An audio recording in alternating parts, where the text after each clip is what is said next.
Acosta. I'm the Assistant Director of Admissions here at Johns Hopkins School of Education. And this evening, we are presenting a class preview in the Masters of Special Education in Mild to Moderate Disabilities. So with us here today is Dr. Cruz. And just to kind of give everyone an idea of what the next, hour to 45-minute looks like, we'll start off with, faculty introductions by Dr. Cruz. We'll go over kind of just a quick program overview. We've held past webinars that are more general kind of introduction to the program. So I would always encourage folks to revisit those on our YouTube page. But then we'll go into the class preview. And just as a heads up, right, based on how many people attend our webinar, we may modify parts of the class preview just to adjust and make it as engaging as possible with folks. But the idea is just to kind of give you an idea of what you would come across if you were to attend the program here at Hopkins at the School of Ed. We'll talk about program goals and outcomes. And as always, with our webinars, we'll finish with a Q&A. So as we kind of go through this evening's presentation of our questions about the program, about the, even the course material, feel free to use the Q&A. We're more than happy to answer questions as they come or towards the end of the program. And also, just as a reminder, this session is being recorded, so we will share it out with folks typically within a few business days after today. So we'll go ahead and get started there. I will go ahead and kick it off to Dr. Cruz here. All right, it's so great to be talking to you. I'm excited to share a little bit of a preview to one of the classes that I usually teach in the program. I'm Rebecca Cruz, Assistant Professor here at Johns Hopkins. This is my 5th year working in the program. And then also you see on the slide, Dr. Alex Shelton. It's also her 5th year. We were hired at the same time. And she is the director of our SEDIT program. So if you are in and employed in Montgomery County Public Schools, that is a program where you can get some reimbursements for the cost of the program. And so she's the contact for that. And then we have Dr. Tammy Martyr on this slide too. She is the director of the whole program. She's our faculty lead. And she also supports the autism specific and ABA programs. And so if you're aiming to get board certified behavior analyst credentials, she would be the person to talk to. So we all kind of play some different roles and we are all very friendly people. So reach out. So there are 3 different pathways to a master's degree in our program here. I'm just going to cover some of this information briefly because, like we already mentioned, there are other webinars that give a much more detailed information about the program, although I'm happy to answer any questions that come up. We have a teaching certification focus, and so if your aim is to become a certified teacher, that's our Master's of Special Education program. You can be certified in 1st grade through 8th grade or 6th grade through 12th grade to work with students with special needs. We've also got an autism focus and an ABA focus. And like I said, those are programs that Dr. Martyr runs. And so I'm happy to answer questions, but she would be sort of the go-to for those programs. And just a really high level overview of how our program works. We offer coursework in the summer, fall, and spring. All of our instruction is offered online. Some of it is asynchronous. The summer classes in particular are asynchronous, and so you don't necessarily have to Zoom in. You can complete your coursework all online. And then some of our courses are synchronous Zoom sessions. And we're trying to introduce some new options so that if you're here in the Baltimore area and you want to show up to a class face to face and participate that way, you can, but you can also Zoom into those classes. They all happen when they have Zoom sessions in the evening to meet the needs of working professionals. Most of the students that we have in our program are folks who are working full time. A lot of times they're in schools, so they're paraprofessionals or emergency certified teachers who want to get their full master's degree and certification, although that's not a requirement. And then typically the program, it's designed as a 2-year program. And it's sort of a cohorted scope and sequence. So when you enroll in the program, you're sort of taking the same coursework with all of the same people who enrolled with you throughout the scope of 2 years. There are some really ambitious people who have completed it early. And if you ever needed to slow down and go part-time for any reason, we can offer a slower version of it that takes 3 years. Well, there's like I think 5-year limit, but you can apply for extra time if you even need it beyond that. But it's designed as a 2-year program. Tonight's session is a class preview, so it's a little bit different than the bigger overview of the program in detail. We also offer some sessions that you can go look up and take a look at that are sort of like student panel interviews and alumni interviews, so you can kind of get a sense of how people have thought about the program. But this one in general is supposed to kind of give you a sense of how we operate our coursework and to just give you kind of like a brief snapshot of one of my favorite courses that we offer in the program, our Introduction to Exceptional Learners class. All of our courses are run through a Canvas platform, so all of your content is going to be organized similarly in this sort of format so that you can kind of click through, understand the objectives, view the content or find the link to the face-to-face session if you have one, and then the activities that go along with it. And I'll tell you a little bit about myself and what brought me to this work. So I began my career I taught for 10 years before I went and did my PhD and then went into higher education. And I was working with students in a community-based program. So students who are a little bit more severely affected by their disabilities, where we did a lot of like learning how to ride the bus and things like that. And I really wanted to build a lot of inclusive experiences for them, but found a lot of barriers in that work. I shifted over to working at a middle school, working with students they were called mild to moderate disabilities at the time. And they were students who were a little bit less severely affected by their disabilities, but I still found it difficult to, really understand how they get access to meaningful curriculum. And that kind of informs the work that I do here. I went to UC Berkeley and studied some of those issues. And the character in the Twilight movies that I relate the most to is the guy with the golden onion. So teacher at heart right here. Go ahead. And so this course really builds on some important equity frameworks that we try and thread throughout the entire program, right? So from a universal design standpoint, we really think a lot about the built environment, how we can give everybody access to really meaningful learning. In this example here, right, universal design came out of architecture, really like in thinking about design and scale and scope and who you are supporting.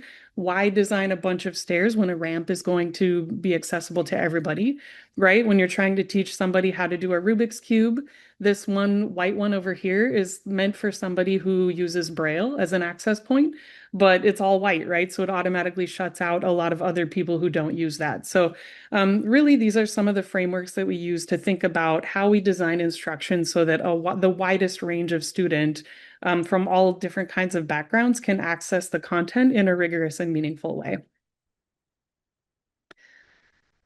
So this intro class, one of the main functions of it is to give you different frameworks about disability. So how we define disability, how it's created in our society. So very common frameworks that we use are the medical model, which is thinking about disability as this sort of internal condition in a person. I'd say that's sort of the most prevailing understanding of it. There's the legal model, which upholds rights and interests of people with all different types of disabilities. And then there's the social model, and that's just about sort of the environment around the person as the disabling condition. So certainly there are other frameworks. These are the three that we sort of break down and focus on in this intro class a little bit. So I wanted to give you some examples heading into this like class preview just so that you can kind of get a sense of what these frameworks mean. So an example of the medical model would be a recent press conference that Robert F. Kennedy Jr. gave where he talked about kids with autism, and he said things like, these are kids who will never pay taxes, they'll never hold a job, they'll never play baseball, they'll never write a poem.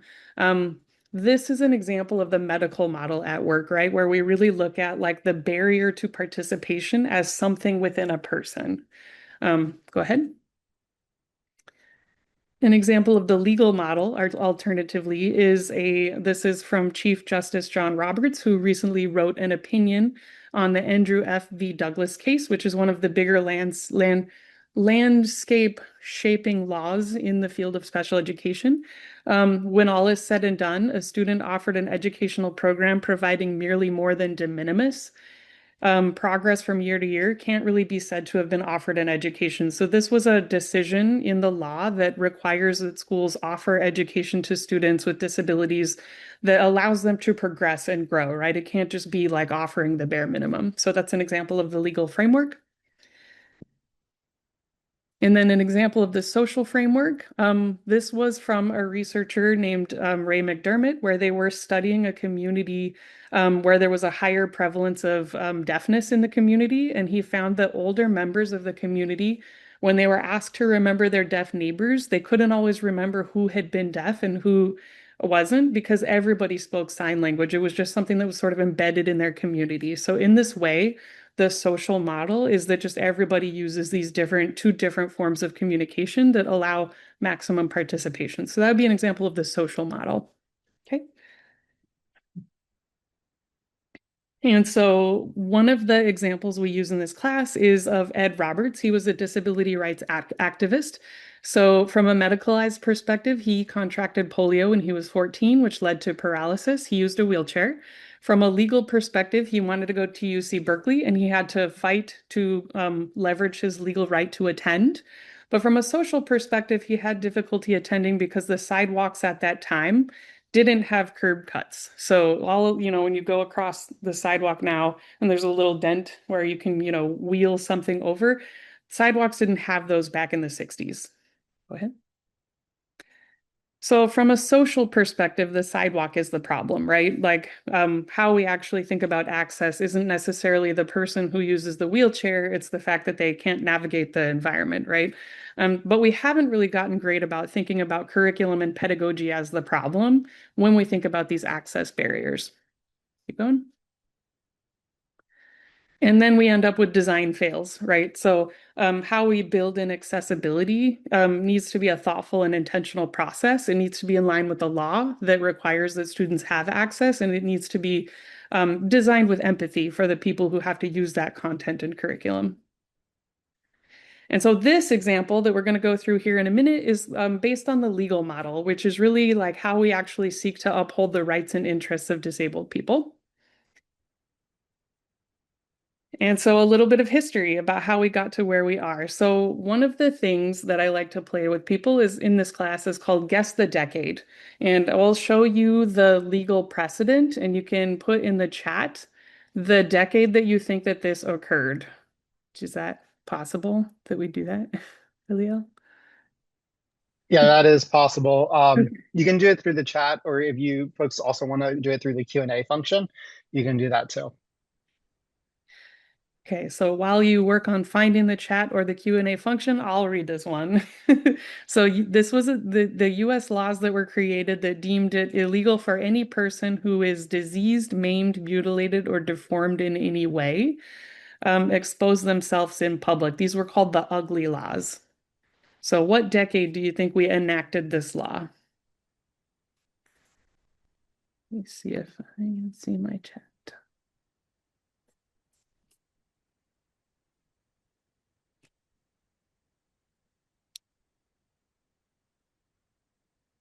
I'm not seeing. Yep, we have one. Oh, where is it? Oh, it's Yep, 1940. 1940. Excellent guess. I give like 20 seconds for anyone else who wants to make a guess. 1920. But also a really good guess. Let's see. Let's click. Let's find out. 1800s. So yeah, actually 1920s and 1940s is not too far off, right? There were a lot of other things happening during those decades that were equally sort of horrifying. So onward. So if we know that this was in the 1800s, then when do you imagine that the ugly laws were repealed? See if you can guess the decade.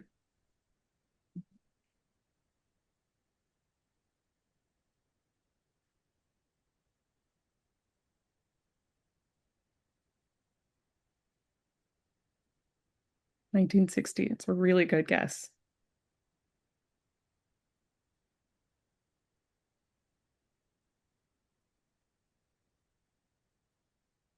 Other guesses?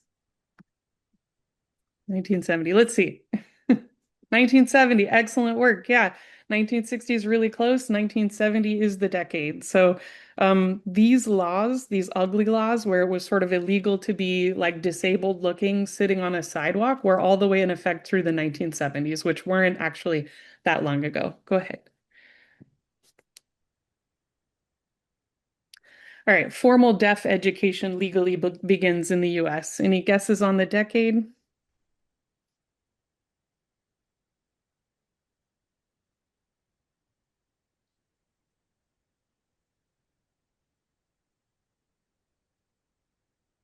I imagine people like just Googling.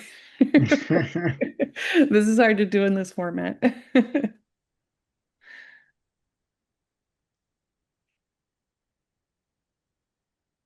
Any guesses?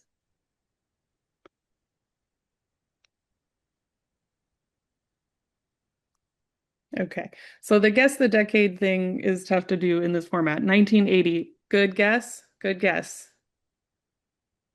1817. So it was all the way back when these ugly laws were actually in place, right? So, really good guess that it would be much more recent, but formal deaf education has been in effect for a really long time. And it's actually a testament to how much more we tend to accept physical disabilities and support people with those kinds of disabilities legally than we do people with other kinds of disabilities.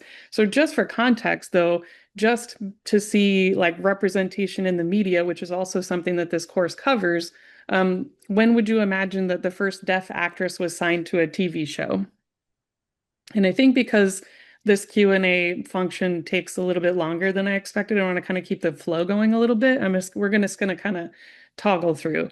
It was in the 70s when Linda Bove was signed to Sesame Street. So we had formal deaf education all the way back to the 1800s, but we don't have any sort of representation to kids in learning programs until the 70s when we had a person who used sign as their formal mode of communication. So keep going. I appreciate those who are participating. This one is a complicated one. The first state to enact a eugenic sterilization law. I'm not going to read all of the words there because those words are pretty harmful. But this was, I think, importantly, the way that these laws were codified into, like, that was the language that was codified into law. So guess the decade. Ready? Click. This was a turn of the century, right? So we had formal deaf education in the 1800s. We had the ugly laws. And then right here at the turn of the century in Indiana, we had this eugenic sterilization law that gets enacted. And then it just sort of like went like wildfire across the United States, where sort of these laws were taken up and embraced, and really part of the American eugenics movement that went on to inform a lot of the atrocities that happened in World War II. Keep going. And I think that it's really important to note that as a practice, forced sterilization has largely ended. What decade? I'm going to give you just like 5 seconds to think in your brain what decade that might have been. I bet you can guess if you thought about some of the other things that we've seen so far. Ready? Not until the 70s. I think it's important to note too that this law isn't actually repealed, right? This is still on the books. It's just that it's been really weakened by subsequent decisions by the courts, and it hasn't been enacted quite as much, but still remains in effect today on the books. Go ahead.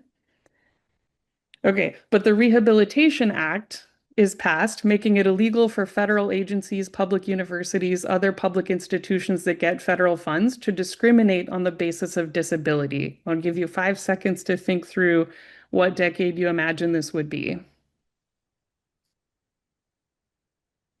If you're saying the 70s, you are correct. The 70s was just sort of a bellwether decade for the disability rights movement. So go ahead. The first law passed guaranteeing free and public education for all children with disabilities. This is really a huge part of what the rest of this lesson in this course goes through. I imagine you can all by now guess the decade. Ready, set, go. 1975. This was back then called the Education for Handicapped Children Act. Now it is called the Individuals with Disabilities Education Act. And this is the law that is still in effect today that guarantees educational rights to students with disabilities. And I think there's just one more. the Americans with Disabilities Act is passed. This is a law that prevents businesses or government facilities from failing to provide access to any individual with a disability. So this is the like curb cuts became the legal requirement, right? So Ed Roberts being able to cross the streets in Berkeley, California is due to this law, which happened long after he had already graduated from that institution. I wonder if you imagine this would be in the 70s, but important to note that this was not until 1990 when H.W. Bush signed this into law.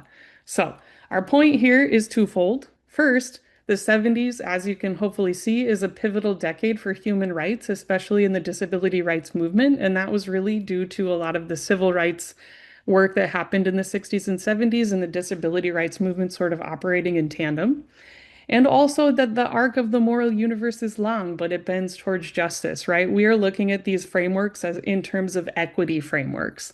In our program, the way that we center some of these frameworks is how they move us towards access, inclusion, meaningful learning, and things like that. And we want to make sure that it's clear that we have a long way to go. Individuals with disabilities don't always have the full access and rights that they should have. But we've made a lot of progress from the 1800s to the turn of the century to the 70s civil rights movement and then to the ADA happening in the 90s. So I'm going to skip this slide and this one. And we land right here with IDEA, the Individuals with Disabilities Education Act. We offer an entire course in our program that covers all of the rights, regulations, legal conditions that lead to rights for students with disabilities, mainly that schools can't reject students for any reason, especially not on the basis of cost, like their care and support and learning that costs money. They have a right to be evaluated. They have a right to free and appropriate public education, and that needs to happen in the least restrictive environment, which means that as much as they can be served in general education spaces as possible. They have a right to due process. So if they feel like their rights are violated in schools, they have a process for disputing that.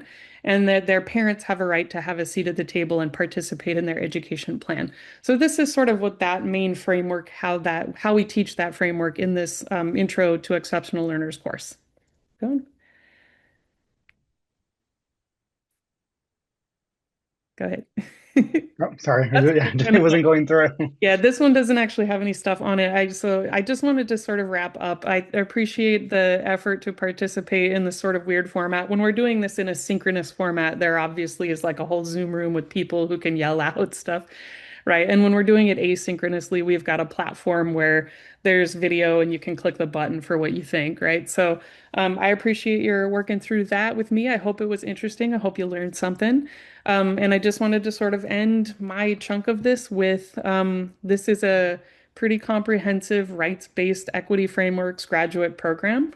We really hope that we see you there. We believe we've put together some really important content for those who want to go into schools and enact some of those equity-centered frameworks. So I'm happy to take your questions and we'll talk about whatever you want to talk about.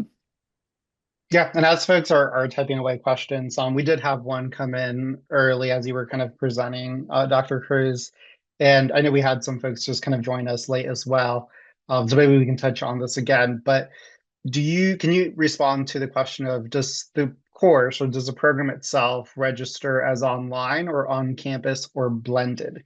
So from the admission standpoint, we are moving fully online in terms of the way this program is marketed.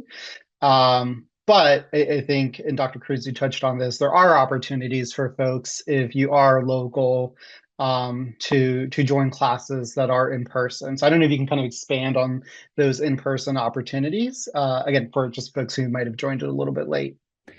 Yeah, it's a good question because I actually feel like our program is a little bit in a transition because we were holding face-to-face classes out in the Laurel campus at the Applied Physics Lab because a lot of the students that we have a partnership with Montgomery County Public Schools. Like I mentioned, our SETIP program offers some like fee remission, like reimbursements. And so we partner with them a lot, and it wasn't possible for people to be going from Montgomery all the way into Baltimore. And because of that, we're trying to serve Baltimore a little bit more specifically. We are transitioning our program right now to be online. It's mostly synchronous, but there are some asynchronous courses. And our goal is eventually to offer like a hybrid format so that people who are local can come in person if they want to, and people who are not local can zoom in and get kind of a shared experience. Um, but currently right now they're online. And so we do offer some like happy hours, meet and greets with our faculty. There are sort of semesterly opportunities to come in and meet people. If you're in Montgomery County, we offer a lot of professional development over there. And so you can always like join those and meet us that way. And I'm happy to talk more specifically if you're interested, but that's sort of a work in progress. Yeah, and just to kind of add to that, folks, the School of Education has recently moved back to the School of Education building here on North Charles Street, and that is open to every student at Hopkins that's in any of our programs here at the School of Ed. So even though this program is online, if you are a local student and want to make the trip out to check out the physical space, I'm more than happy to have you. I can show you around, give you kind of a short tour of the building. But also just as a reminder, right? Like once you become a student, right, you do have access to other facets of the university as a whole. So even though the program is online, if you are in the area, right, like there are opportunities for you to engage through in-person activities to kind of enrich your experience. And we hope you take advantage of those, but also understand some folks like online is just what is more accommodating, right, for working professionals who may be working during the week, 8 to 5 or 9 to 5, and then maybe have a lot of their life responsibilities in the afternoon. So, that's kind of our goal with this program is really to help those working professionals. Can you speak, Dr. Cruz, in terms of how large the class sizes are? Yeah, that totally depends from year to year, right? Depending on how many people we admit to the program. Some of our courses are only meant for like secondary, and some are only meant for elementary. And those ones are often really pretty small. Like I think they're like 5 to 8 students. The ones that everybody takes can range like 10 to 15-ish, maybe. And then there are some classes that not just our program takes, but that a lot of different programs take. So the Intro to Exceptional Learners class that we did the preview for just now, for instance, counseling students take that class. A couple of the Masters of Ed policy students sometimes take it. Some of our EDD students will take it. And so it's right now it's capped at 30, but if there are ever people on the wait list, we always up that. So it can be as many as I would say the biggest I've ever seen it is 40, but 30 is more typical for that class. Yeah. No, great. Um, we do have a question about Set It, and Dr. Cruz, I'm not sure how much you would be able to answer this, and this may be a good question that we have to defer to Dr. Shelton. So for Dr. Shelton, and maybe I'll go back to the beginning of the presentation. Dr. Shelton is one of our faculty members who works very closely with the Set It program, and she is, for the most part, the point. Oh, there's a lot of slides here. Most point, the Sorry. contact lead. No, you're good. You're good. More, I just want to show folks like Keep this, going. what Dr. Shelton looks like. It's always good to put a picture to the face. There was probably an easier way for me to do this, so I apologize, folks. But There we just so yeah, Dr. Chardon is here on the right, and I'll pull her email address as well if you want to send her an email. But we do have a partnership directly with Montgomery County public school systems, and you do have a liaison as well, Brittany Ramsey, who can talk a little bit more about the tuition benefits and support and what that looks like. So I would always defer to reaching out to Brittany just to kind of gather some information of financially, right, from that standpoint, what you could potentially receive. But it is part of our cohort. Dr. Cruz, I don't know if you have anything else to add as I pull Dr. Shelton's email. Yeah, I can talk a little bit sort of about the technicalities behind Set It. So it's a partnership with Montgomery County Public Schools. And so anyone who's employed there can access our program, and then the district reimburses for a part of the cost. And Dr. Shelton is definitely the person to talk to if you want to know how much. I don't actually know those details. But I do know that they enter into this cohort model, like we talked about. And then as you go through the program, you end up doing your internship in Montgomery County. And so it's just a nice way to like sort of get paid, do your internship already where you are, and you sort of already know the community, and then you get some reimbursement for the cost of the program. So that's sort of the basics around it. And then any of the sort of professional development opportunities, we have a grant program right now called Rising Tide, where we're offering sort of in-house PD with Montgomery County, and students who are in the SEDIT program or have come from the SEDIT program and are now working as certified teachers in Montgomery County get first seats in those professional development series, which are often paid opportunities also. I hope that answers your question. Yeah, and folks, I did include Dr. Chatwin's email in the chat box that I think you all can see. But I also replied in the Q&A function, so you should have it there as well. We do have a question, and I can take this one. It's more on the admission requirements for the program. So for the Master's in Education, mild to moderate disabilities, what we typically are looking for, right, is a bachelor's degree that's regionally accredited by the Middle States. um, 3.0 GPA is generally what we're looking for in candidates when they apply to the program, although there is some gray area there. If you are below a 3.0, I would encourage you to make an appointment with me and we can talk a little bit more what that might look like.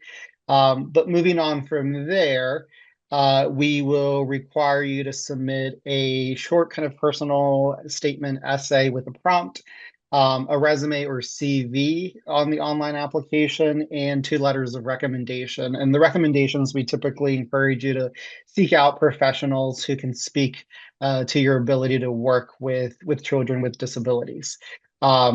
If you are a recent grad, right, like it's also perfectly fine to seek out an academic-based recommendation as long as there's relevancy right to the program.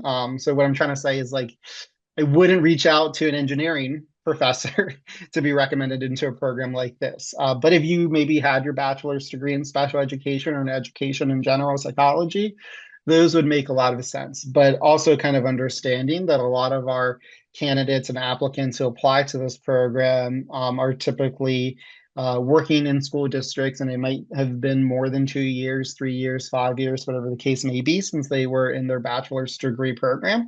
And if that's the case, in no ways, do we really expect you to reach out to a professor from your undergrad and expect a high quality recommendation. So in those circumstances, if you are a working professional, I would recommend that those 2 letters of rec be from supervisors or colleagues within your job site. So it's a pretty straightforward application process, right? The online application, there's an $80 application fee as well. 2 letters of recommendation, your resume, your essay, and then there's no GRE or any type of exams like that. And then we will require official transcripts from any programs that you were in or even took classes at. So those do have to be official and be sent to us directly. The deadline to submit a complete application is not until July 15th. But I would encourage you to submit as soon as you feel comfortable that this is going to be a good fit for you, just so you have plenty of time of hopefully if you do get an offer of admission to kind of decide whether or not to accept the offer of admission, right? So I always tell students if you can get an offer between now and May, that would be great and that would be ideal. Not that we won't entertain applicants on July 10th or anything like that, but it will put you kind of on a time crunch, right? To figure out finances, to figure out if this is really going to be a good fit, and accepting your offer and enrolling for courses in August. So I know that was a lot, but if you want to reach out to me as well in the admissions office, I'm more than happy to make some time to connect via Zoom and kind of go over more in depth about your application. Okay, there's another question there that kind of talks about just the requirements. So if you have a bachelor's degree, but not in special ed or psychology, will you be able to do a master's in special ed? So I'll say yes. Dr. Cruz, I don't know if there's anything on your end that you want to add in terms of any certification pieces that students may need, but in terms of the admissions process and the qualifying degree, it's just a bachelor's degree, an accredited bachelor's degree. It doesn't matter what discipline you obtained it in. Although for the most part, we do see candidates or applicants who are kind of in the education, psychology, special ed realm. Yeah, I would just add to that, there's definitely no requirement. I will say we do have a couple of sort of pre/slash co-requisites that if you do have a undergraduate degree in education or psychology or a related field, you can usually transfer those in to count for those. And if you don't have that, then we have a lot of ways for you to access those courses. A lot of students take them like at Montgomery County Community College and things like that. So that's just something to be aware of. Also, do you want, I don't know if you see this question about the ABA program. Do you want me to address that? Yeah, that'd be great. Okay, sure. So the question is, if you choose the option of the ABA, do you have the opportunity to work in schools and do those students take courses in pedagogy? So Dr. Martyr is the go-to person who runs that program. And so if you have any questions, definitely reach out to her. But the students that access that program take this Intro to Exceptional Learners course, so they take that. And then they also, you can always add on some of the pedagogical courses, like that we have a course called Diversifying the General Ed Curriculum that walks you through lesson planning and things like that, that would be perfect. But I don't necessarily know that that's a requirement. I do know that students in that program do practicums. And so some of those you could do in like clinical practicums, like in a clinic, but you can also opt to do them in schools. And so, yes, the answer is if you wanted that experience, Dr. Martyr's really good about working with you to make sure that you have the program that's kind of tailored to your needs and interests. We also have had folks that go through the teacher certification masters and then they go and work with Dr. Martyr to get their ABA certification just as an add-on. And so sometimes she'll work with you that way. So definitely reach out if you have more specific questions about that. Yeah, and we just had a webinar on ABA yesterday, and I'll be sending out the recording probably here in a few business days. So for that individual who did ask that question, if you do want that recording, just send us an email or just put it in the chat box and I'll make sure to make note of it and include you once I get that back from our marketing team. There is a question here about where do you feel special education in regards to IEP students connect to this program? I think I'm understanding this question to mean, do we have people who have disabilities in our program? If that's the question, then the answer is yes. We've definitely have students who had IEPs in their K through 12 school career and they are training with us to get their certification to work in special education. If you're talking about students in K-12 who have IEPs, like, do you have connections or access to students like that? Then also the answer is yes. Our intro course has a community service requirement where you do community service in an equal status environment with students who have disabilities. And then our practicums, we have, if you're getting your certification in the state of Maryland, two internship courses where you would work directly with students with IEPs. But definitely like update me if I'm not understanding the question. I'm happy to talk more. Okay, so there's another question. So this individual has a background in optometry. I'm not sure if I'm saying that right. And wondering if I'm a good fit for ABA, since most autistic kids also have some challenge visual processing. Um, it might be good to connect with Dr. Martyr. Dr. Cruz, I don't know if you want to add anything to that. It's such an interesting thing that you note here because we actually just had a study that came out from the Center for Research and Reform in Education with Dr. Neitzel looking at the links between vision and processing and how a lot of students who end up with IEPs later down the road really just had a visual thing that could have been corrected pretty easily. So really interesting connection that you're making there. I don't know that that background would necessarily make you a better or worse fit for the program, but it is a really interesting thing to note. So I think that that program, um, a lot of people with a lot of different backgrounds work in that program. So I hope that answer makes sense.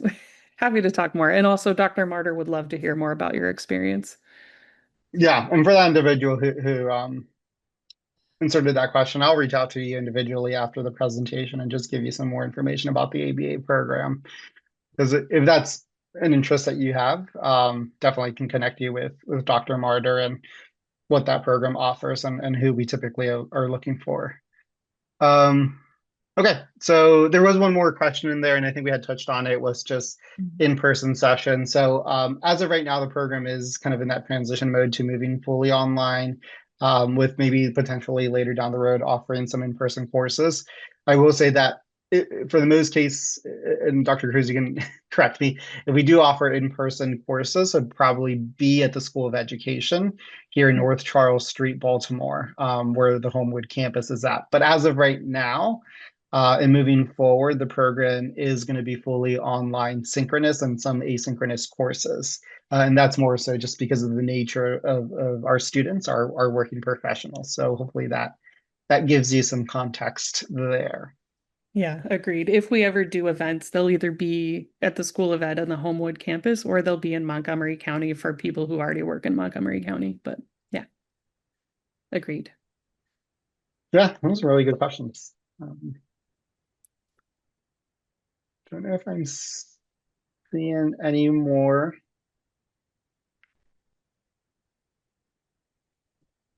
So I'll give folks a few more seconds. If you have any final questions, just as a reminder, folks, I'll send this out as soon as we get the recording.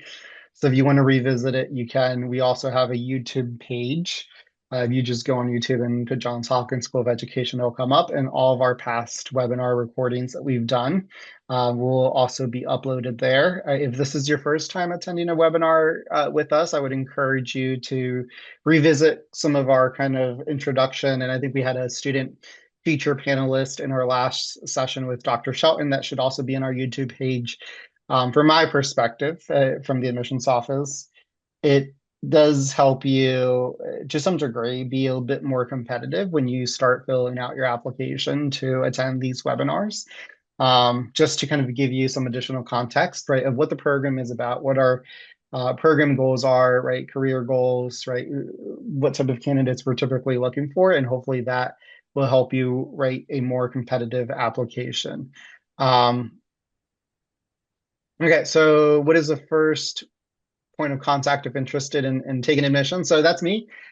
So if you do want to apply, I will give you my or the admissions email address. Just send me an email and I'll follow up with everyone and I can send you some other general information. But I will be the point of contact in terms of the admissions office for the special education programs. Um, how is teacher certification worked into the curriculum? That's a really good question. Dr. Cruz, I don't know if you want to answer that. Yeah, I can talk a little bit about that. So, our Masters of Special Education is directly a teacher certification program. So, it leads directly to certification stamp for the state of Maryland. We do have people who just want to get their master's degree. They don't necessarily want their certification. Either they already have it or they're planning on working in a different state or something like that. And in that case, their requirements are just a little bit different, but not too different. But because our program leads directly to certification, it embeds all of the things that you would need to get that certification. So the EdTPA, which is a portfolio assessment, that is done through your second internship year in the course. And so when you hit year two, you do your induction internship and then you end with a culminating internship. And those are directly working in classrooms supporting students. You've got a university supervisor who will help you through that, and you've got a mentor in the school that will help you through that.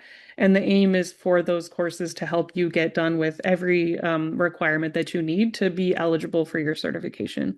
I also, I mean, if it's helpful, you might take a look at the other webinar that gives you the entire like scope and sequence of the program and the courses that you'd take. And we're happy to talk more about how those classes lead to certification, if that's useful. And is this asking for my email or yours? So yeah, there's someone asking for just email address. So I'll put your email address along with ours at the admissions office as well. And folks, you should be able to see that for everyone else too. So feel free to reach out to either Dr. Cruz or myself. I can assist more with the admissions kind of process, materials, requirements. And then if you do have specific questions about the program itself, Dr. Cruz for mild to moderate disabilities would be a good point of contact. Um, and then Dr. Martyr would be a good point of contact for the ABA severe disabilities, either the master's or the postmaster's certificate. Um, Now, just keep in mind that the SEDIT program is only tied directly to the mild to moderate disabilities program.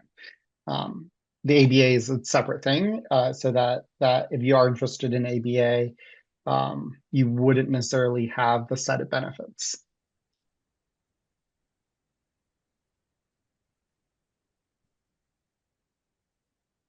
All right. I'm glad this was helpful.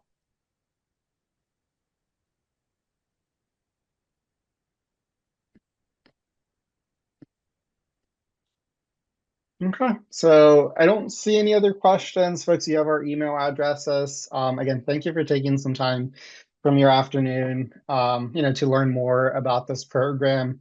If you are interested, right, as a reminder, just start your application and just reach out if you have any questions that come up, and we're always happy to help as much as we can.